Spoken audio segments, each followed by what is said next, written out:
हिंद महासागर में Diego Garcia, जहां अब सिर्फ समुद्र की लहरें नहीं, जंग की आहट भी गूंज रही है। अमेरिकी नौसेना के इस रणनीतिक नेवल बेस पर हमले का खतरा मंडरा रहा है और इसी खतरे को देखते हुए अमेरिका ने अपने कम से कम 4 F-15 फाइटर जेट को नेवल बेस पर तैनात किया है।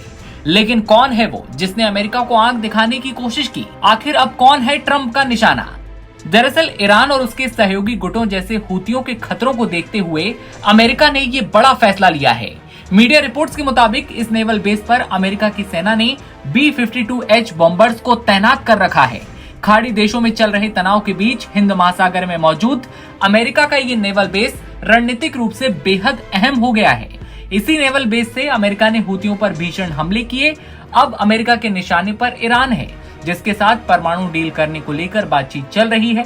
अमेरिका को डर सता रहा है कि ईरान अपनी लंबी दूरी की मिसाइलों के जरिए इस नेवल बेस को निशाना बनाने की कोशिश कर सकता है और इसी वजह से अमेरिका ने अपने बॉम्बर्स को यहां लाकर खड़ा कर दिया है। इसके साथ ही आपको बता दें कि सैटेलाइट तस्वीरों में खुलासा हुआ था कि अमेरिका ने F-15 फाइटर जेट को इस नेवल बेस पर तैनात किया है। इस नेवल बेस पर पहले से ही 4 B-52H बॉम्बर, 5 KC-135 टैंकर और एक C-17 कार्गो प्लेन पहले से तैनात है। बताया जा रहा है कि 14 मई के आसपास से F-15 लड़ाकू विमान इस बेस पर तैनात है। अब आपको बताते हैं डिएगो गार्सिया के बारे में। तो बता दें कि डिएगो गार्सिया अमेरिका का एक महत्वपूर्ण सैन्य अड्डा है जो कि हिंद महासागर में स्थित है। ये न केवल विशाल हवाई अड्डे के लिए जाना जाता है, बल्कि अमेरिकी नौसेना के जहाजों, परमाणु पनडुब्बियों और स्पेस फोर्स के संचालन के लिए भी उपयोगी है। हाल ही में 6 B-2 स्पिरिट स्टील्थ बम वर्षकों की तैनाती ने इस अड्डे को और चर्चा में ला दिया था, जो मुख्य तौर पर ईरान को सैन्य शक्ति का संदेश देने के लिए किया गया था। अमेरिकी सेना के लिए रणनीतिक रूप से भी ये नेवल बेस बहुत ही ज्यादा जरूरी है। इस नेवल बेस पर विशाल हवाई पट्टी है जो रक्षा मंत्रालय के लिए कई तरह से भूमिका निभाती है। इसके जरिए अमेरिका ने ईरान को सख्त संदेश दिया था। इस बॉम्बर ने बाद में ईरान समर्थित हूती विद्रोहियों के खिलाफ भीषण हमले किए थे। डियागो गार्सिया की भौगोलिक हालातों की अगर बात की जाए तो यहाँ पर ईरान जैसे अमेरिका के दुश्मनों के लिए अब तक हमला करना पॉसिबल नहीं रहा। हालांकि अब ये द्वीप खतरे में आता दिख रहा है।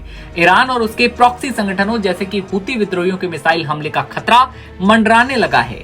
ईरान ने कई ऐसे युद्धपोत लॉन्च किए हैं जिसकी मदद से डियागो गार्सिया पर बड़ी संख्या में मिसाइलें और विस्फोटक ड्रोन से हमला किया जा सकता है। ईरानी इन ड्रोन को व्यावसायिक जहाजों से भी लॉन्च कर सकते हैं। अमेरिका ने F-15 फाइटर जेट से युद्ध के माहौल में अपनी जो भूमिका है, अपनी ताकत है, उसका एहसास दुश्मन को करा दिया है। इसी विमान ने ईरान के इजराइल पर हुए हमले को विफल करने में अहम भूमिका निभाई थी। ऐसे में ट्रंप का F-15 फाइटर जेट भी अब पहुंच चुका है। देखने वाली बात होगी आगे क्या कुछ बड़ा अपडेट सामने आता है। तमाम खबरें आप सबसे पहले देखते रहने के लिए बने रहिए नवभारत टाइम्स के साथ।